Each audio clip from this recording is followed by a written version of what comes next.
Today in the Chokeslam Wrestling Report, we are going to go through the Backlash, some of the matches, and I'm going to give you my feedback of what I think should have happened, what's the future going to hold, and all that good stuff. Also, we are definitely going to be talking about that WWE Draft, which I felt it was a waste of time for the past couple of weeks. Also, we're going to be talking about TNA, talking about bringing back Tessa Blanchard. Plus, their last event, they only got 500 pay-per-view buys. And we're going to be talking about that plus much more on the Chokeslam Wrestling Report. Let's get this.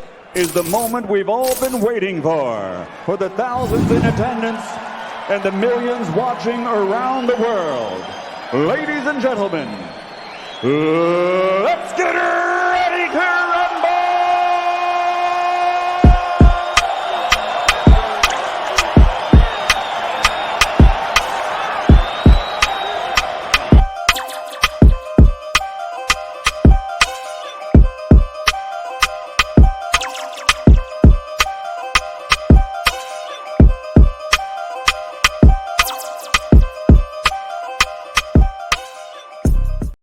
Welcome to another report, Chokeslam Wrestling Report. I am your host, the ultimate one from New York City.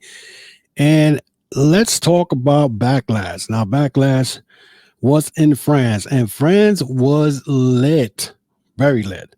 I mean, I saw some of the people online complaining that the people in France, the fans in France were having too much fun, and they were being annoyed. I think it was great. And, it was something to watch. It was fun to watch and the whole night. But the biggest surprise to me, it was the way that WWE started the event. Number one, they started off with Kevin Owens and Randy Orton teaming up to go against Solo Sikoa and Tonga. And this was supposed to be a regular match. And before the bell rang, these guys went at it. You had security come out. Kevin Owens, Stone Cold Stun, a couple of security. Nick Aldis had to come out and say, well, you guys want to fight, then we're going to make it a fight. This is a street fight. And they took it everywhere. But the biggest surprise out of all this was when Tanga Loa, yes, that Tanga Loa from New Japan Pro Wrestling, one half of the Gorillas of Destiny from Bullet Club, or it used to be in Bullet Club, Tama Tonga's brother, interfered in that match that caused Kevin Owens and Randy Orton to lose the match. Now, as we all know, the last couple of weeks, all they've been talking about since WrestleMania, that Jacob Fatu was supposed to show up. Jacob Fatu is going to show up. Jacob Fatu may show up in France. Well, we know he wasn't going to be able to show up in France for the simple fact he has a felony in his record from years past, and he can't travel the country because he didn't have a passport. So I already knew that he wasn't going to pop out. So I knew somebody was going to interfere, but I didn't know who. I mean, in my head, I'm like, maybe Fatu makes. I mean, Jay Uso showed up, I think, in Saudi Arabia when he had like a drunk driving situation. I don't know how he still showed up at the country, but anyway, I digress. But this was very shocking. Now, I also saw a lot of people talk about how WWE is stealing New Japan Pro Wrestling talent. This is the same thing I heard with AEW. The AEW is taking all the talent from New Japan Pro Wrestling. And I said it in my podcast not long ago. New Japan right now is going through a younger transition. And that is why you're seeing what you're seeing. You know, you have Shota Umino not long ago said something about Moxley defending the IWGP belt in the United States, but in the Wrestling Dotaku road shows that the championship be in tag team. Well, that's not going to happen. Tanahashi's running that boat differently. But you saw people already saying, oh, WWE bringing Tanga Loa, and some guy went off talking about, oh, Tanga Loa, we don't want Tanga Loa, what Jacob Fatu, they screw New Japan, they dead. And, you know, this is what you hear online. And this is what, and to me, seeing this with Tama Tonga teaming up with his brother Tanga Loa. It made me think like, what? Not long ago, I saw him leave. I'm like, what's gonna happen with Tanga Loa? Is he gonna finish? Is he gonna head to WWE? Because he used to be in WWE years ago, known as Camacho, and now he's in WWE. So now we have the Gorillas of Destiny in WWE, mostly the pioneers of Bullet Club. How crazy it is that yesterday was the 11-year of Bullet Club, and here we have Tanga Loa showing up in WWE as part of the Bloodline and whatnot. Now, the only thing I can say is that WWE looks like it's living and dying with that Bloodline storyline. Now we're probably going to see Jacob Fatu, but Jacob Fatu may show up after Roman Reigns comes back. I don't see Jacob Fatu being part of this group because you're adding already, the third member. So you're gonna have fourth member. You're gonna put Jacob Fatu with Solo Sikoa. But what happens to the Usos and Roman Reigns? Who's gonna be that? The way I see it, I could see Roman Reigns, the Usos teaming up with Jacob Fatu, being that he's part of the original family, and then you got The Rock coming in as the final boss. He's the one who went to Solo Sikoa's head and told him all that you could be the tribal chief and all that. That's the possibility of what we're seeing here. You know what I'm saying? So this part, it looks like WWE is still living with the Bloodline story, and there's more to come, which is nothing wrong with that. But what about the rest of other stories? What about the rest of other stuff that has to do with WWE? How are we gonna? Because if you look at SmackDown, it looks like SmackDown with that Bloodline storyline, it always seems to be the better product to me because I want to see it. I don't care about Raw anymore. Like Raw, I don't really care for. The only thing they've been teasing for months is the break of Judgment Day and whatnot. That's what they've been doing. Now with Rhea Ripley out, how is that going to work? You know what I'm saying? But that match was crazy, and the way I look at it, it was not good for the rest of the card because to me, and I'm sure that a lot of people will agree, the Solo Sikoa Tama Tonga match with Randy Orton and Kevin Owens stole the show. They had the crowd in it. I mean, even though the crowd was on everything, but that was the show.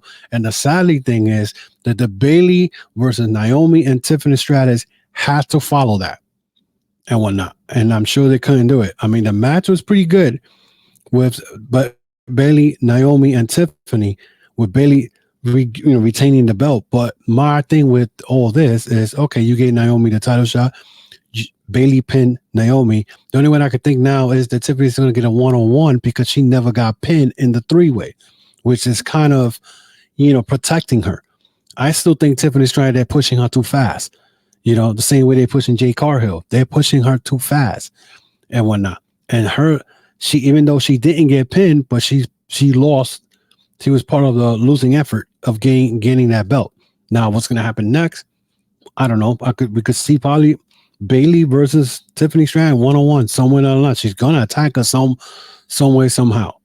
Then we had the Damian Priest and the Jey Uso match. To me, it was a pretty good match, and they've been teasing this for months with the Judgment Day breaking up. You know what I'm saying?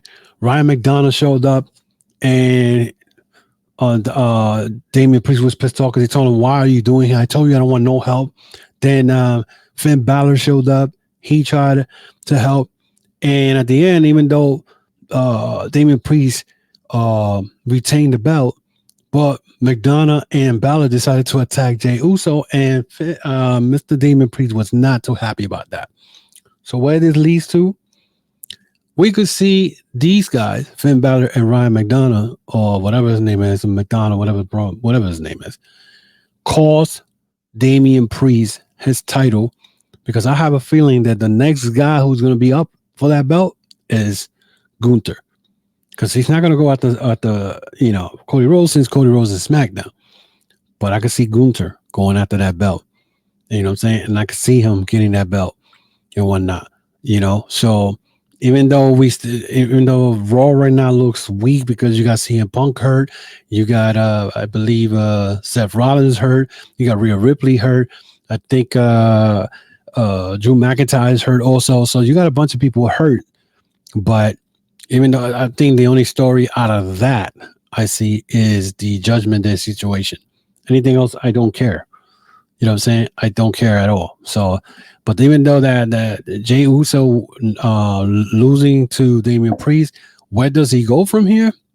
I don't know. Maybe Intercontinental title shot. Anything can happen. Him and Sami Zayn, that could happen. Even though he's feuding with Chad Gable right now, Sami Zayn, but it is what it is. Now, the match that I did not like was the women's match between Bianca Belair and Jade Cargill versus the Kabuki Warriors. There was so many bodges in there. And I hate when people talk about that Jade Cargill is going to be a superstar. She's going to be a mega star. First of all, and people talking about WWE doing the right thing. That's the way she should wrestle. Jade Cargill is still wrestling the same way she wrestled AEW. Nothing has changed. Okay, nothing has changed. The only thing they just did right now is they teamed up with Bianca Belair, two big, strong women who went and beat the Kabuki Warriors. Damage control is done pretty much, and took the belts. Tag team belts that didn't matter 2 years ago. Didn't matter at all. They were, I mean, you had Chelsea Green walking around with that belt. They didn't really defend the belts. Her and Piper Niven. And, you know, also to the Kabuki Warriors took those belts. But those belts are, I mean, if you, and the only reason they gave Jade Cargill a belt is for her to learn from Bianca Belair. Because she still has a long way to go. And also to stick it to AEW. It's petty shit. Come on, I'm a wrestling fan. I see pettiness a mile away. And, you know, and I try not to get into the whole IWC because IWC is so toxic right now. It's just a waste of time to get into it with anybody. You know what I'm saying? You say something bad about WWE, they get butthurt real quick. Very butthurt. You know what I'm saying? So it is what it is, you know. But you know, that match was full of bodges. First of all, Jade Cargill doing stinger splashes in the corner. That shit was horrible. It was horrible. Okay. That should remind me when the fake Sting used to do from the NWO used to do those splashes. That's what remind me of. You know what I'm saying? It was just a lot of bodges. Kairi Sane looked lost. There were tags. There were mistiming. It was just horrible. That match was horrible. You know, even Bianca Belair did some bodges. They were just full of bodges, and then people on the social media was trying to defend it. Talking about, oh, Jade Cargill looked good, even though there was a couple of bodges with her. No, it was not good at all. That was the worst match of the whole pay-per-view. Okay, the worst match. You know, and of course we had that Cody Rhodes versus AJ Styles. What's funny is that I heard Michael Colton mentioning Bullet Club. I heard him mention the Never Open Weight belt. I heard him mention Evil from Bullet Club, the IWGP Tag Team Championships. Of course, that's always mentioned. But I mean, these guys were trying to be informative, right? Trying to make themselves look like, you know, they know all the back history of it. They weren't allowed to say whatever. That Michael Cole went as far as to say that Cody Rhodes was one of the leaders of Bullet Club. That shit had me dying. I'm like, where does this guy get information? Cody Rhodes was never a leader of Bullet Club. He was trying to become a leader. He was feuding with Kenny Omega to leadership, but he was never a Bullet Club leader. And I tell you this because I'm a mark for Bullet Club, and I know all the leaders since day one, since Finn Balor. So you can't tell me anything about that. Okay?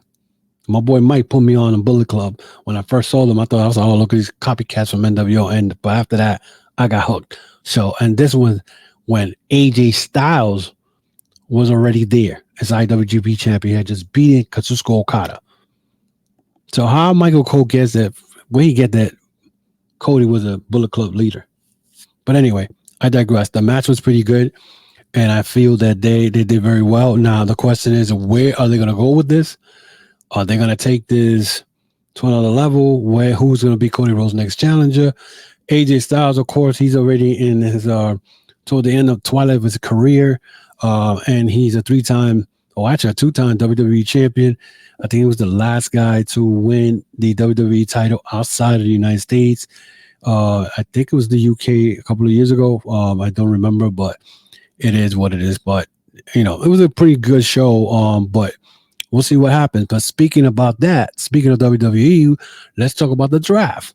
Now, we had this great show that happened today, but yet the WWE draft the last couple of weeks was garbage. Yes, it was garbage. Because why? Because there was nothing entertaining to talk about.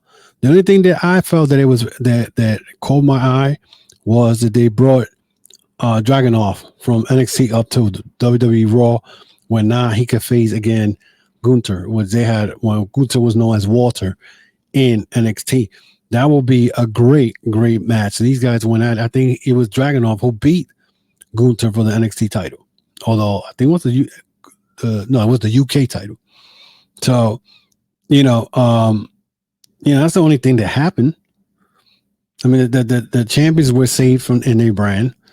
I remember when I first saw this 2 Fridays ago, when they were like, "Oh, the number 1 draft pick," I believe it was I think it was Jey Uso, and I'm like, "Wait a minute, Jey Uso's already in Raw." You know what I'm saying? He's already in Raw, and then in SmackDown they had Jay Carter. I'm like, Jay Carter's already in SmackDown. Whoa, what is going on here? The hell is going on? And there was nothing out of there. Now I don't know what the storylines are going to be. They brought a couple of people from NXT, but the only thing they did was they brought Carmelo Hayes to. I think Carmelo Hayes came in and they put him in the ring with Cody. I'm like, what are you doing? You got to build this guy. You already put him with the world champion and losing to Cody. What are you doing? And then we had Braun Breaker, who fit very well in SmackDown. Now he's in Raw, and I think it's 3 months too late, because you would have had him in the ring, Braun Breaker versus Gunther for the Intercontinental Championship for WrestleMania. Instead, they had Sami Zayn beat Gunther at WrestleMania, which I felt Sami Zayn had his moment last year. He had his moment again. Meanwhile, Braun Breaker wasn't even in WrestleMania. So that didn't make sense to me. But we'll see what happens. I mean, I'm hoping for Gorilla of Destiny, Tanga Loa versus the Usos. I pay money to see that, which I know most likely they'll pull the Usos over just for the fact because they're the Usos, and they don't want to make the Gorillas of Destiny better than the Usos. So. And WWE has already one half of Bullet Club, the original members, in the promotion. So let's talk about the TNA. Yes, TNA made news this week. Number one, their first thing is they're thinking of bringing back Tessa Blanchard. Even though I think that was last week, but there was the news going around that TNA is thinking about bringing back Tessa Blanchard. Now, to me, that is a very stupid move, for the fact that Tessa Blanchard already has a dark cloud over her. Back in 2020, a couple of days before she became the men's Impact World Champion, there was allegations of her being racist, being a bully, that other female wrestlers talked about. Alexa Kay, I think it was her name, and Rosa Negra brought up stuff that Miss Tessa Blanchard did. Even though TNA blocked the ears on this and didn't bother to even listen to the allegations, they gave her the belt, and then COVID hit. And when COVID hit, now TNA was stuck with a woman who held the men's TNA championship or the Impact title and was in Mexico with her fiance's Daga. Meanwhile, there was no traveling. There was traveling restrictions, so they gave Moose the TNA belt, and Moose was like their champion for that moment. They asked Tessa Blanchard several times, can you please send us some type of promo so we continue with the storyline, whatever. She refused, and even went as far as to say, give me more money. TNA was not having it, Impact was not having it, and Anthem was not having it, and they decided to strip her off the belt and then fire her ass, and she has not been seen in another promotion since then. And this was 4 years ago. She was in the World Woman Wrestling, whatever, Women of Wrestling, with Jenny Buss, who tried to bring that back, and that, I think, she didn't last that long. She left that promotion also, and she wrestled one time. She has not been hurt at all. They were talking about they should bring up to AEW at one point, and I'm like, oh, because our father works, so we should bring up. Oh, your people. Tony Khan's not going to be that stupid to bring somebody with a baggage like that. So the word came around that they were going to bring him back. I had to laugh because I'm like, you know what? Here goes TNA, the name that was given back by Scott D'Amore, the man that they fired in January. So we all know that if he was still in charge, you could best believe he would not bring Tessa Blanchard back. Okay, because he was in charge then. But whoever's running TNA right now is a freaking idiot. Okay, and it's showing in the pay-per-view buys. Okay, because there was another report that came in. They last, I think it was Rebellion. I think it was the last pay-per-view they had. They only had 500 pay-per-view buys. You heard me right. 500 pay-per-view buys. Okay, I can't even talk right now. And what that tells you, these are the same people. You know what I'm saying? What's funny is that I don't hear not even one TNA fan saying anything about what those 500 pay-per-view buys that they bought, that people bought. What that tells you, because these are the same people that beginning of January when they announced that Impact was going to be TNA again. I saw TNA fans come and start attacking AEW. Oh, we're going to be better than them. We're going to surpass them. We're going to do this. We're going to do that. And I had to laugh because I'm like, okay, regardless whether AEW is not doing well at all and whatnot, their honeymoon is over. TNA, you're not passing them. You don't have that working relationship like they have with CMML, AAA, New Japan Pro Wrestling, Rep Pro, Revolver, HOG. I mean, I could go on and on and on. I mean, you got HOG, but I mean, what do you bring into the table? The same guys all the time. You know what I'm saying? And honestly, you know, they just got back Mike Santana used to be from LAX, but how much of a draw is he? No disrespect to the man, but how much of a draw is he? Do you want to pay a pay-per-view to see Mike Santana wrestle? You know what I'm saying? I'm just saying. Okay, I'm just saying. Yeah, I still think Mike Santana was a better wrestler as a tag team, but everybody's entitled to whatever decisions they want to make as far as he wants to be a single wrestler. Hey, by all means, but TNA is in trouble because Mike Santana just joined TNA, and they're getting only 500 pay-per-view buys. You heard me right, 500 pay-per-view buys. That's a problem. That is a big, big problem. And people just don't understand it. Not a lot of people are talking about it. That's the funny part. Not a lot of people are talking about it, you know, but it is what it is. It is what it is. But TNA have a lot of, and funny because they got Nick Nemeth, who was the former now global IWGP global champion. He just lost the belt to David Finlay and whatnot. I think was yesterday or today. But you had Nick Nemeth, you have Mustafa Ali as your X Division champion, which Mustafa Ali is a great wrestler. Why you guys only getting 500 pay-per-view buys? Are you not promoting your stuff? And a lot of people can't see TNA. Well, where the channels they at? Who got access channel? Not everybody. Not everybody. And you got to find it. You know what I'm saying? I don't know what's going to happen, but that's what it looks like. And also, you have WWE CEO Brian Bloom tenders his resignation, and he is one of the guys who is in the lawsuit with Vince McMahon and Janelle Grant. He is in there with Nick Khan and Stephanie McMahon. So the rats are jumping out of the boat. They're already jumping out the boat, and I already said it. People are getting so happy because Triple H is doing his thing. You know what I'm saying? All that. But again, go to church and pray that Mr. Paul Levesque does not get subpoena in this lawsuit. Because if he does, that's going to be a problem, a big time problem. The feds are involved in this, and the feds take forever to get all the information. You know, you guys see is, what's happening to P. Diddy. The feds work slow. and then they're not playing. They are not playing. So that's all I got to say about that. But already got CEO Brad Bloom. He tenders his resignation. Also in Japan, like I mentioned, in Otaku, I believe this was on Thursday or Friday. Jeff Cobb defeated Zack Sabre Jr. to win the New Japan TV Championship.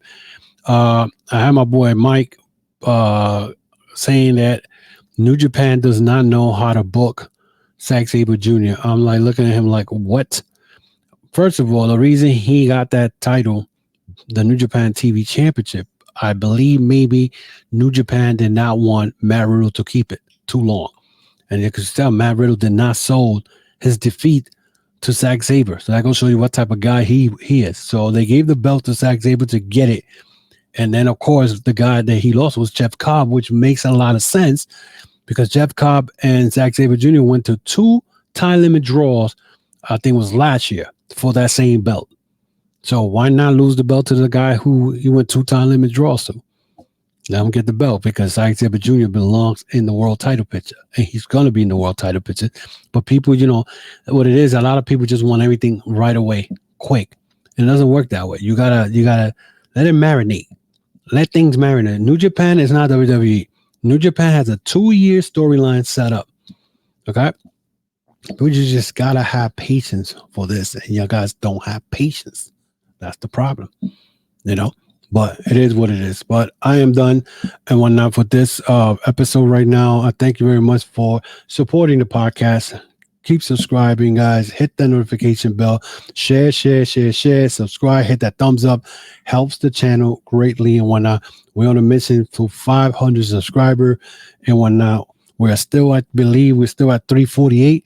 So share, like I said, share this podcast and whatnot, and let everybody know about the podcast. So as you can see in the bottom, I also got a podcast store, TCWR, veryimpressive.com and whatnot. That's TCWR.veryimpressive.com. You can find your t-shirts there. 3 different type of t-shirts, 3 different design. I got the hats, I got hoodies in there, so you guys can check it out and support the podcast through that way. Also, if you guys want to follow me on Facebook, Instagram, and the X, Twitter, and whatnot, and support me there through there. Also, I'm always in those three social media platforms. And when I also check out my TikTok, I have a TikTok called the Chokeslam Wrestling, and I have their little clips and bits of my podcast there, so you can go there and support there also. So that is it for me this week, guys. And again, let me know what you think of this video. Let me know what you think it's going to happen with now Cody defeating AJ Styles. Who's going to be his next challenger? Do you think Damian Priest and the Judgment Day are going to break up? Let me know what you think about TNA and their 500 pay-per-view buys that the fans, nobody really bought, and where they're going to stand. Do you think they should bring Tessa Blanchard back?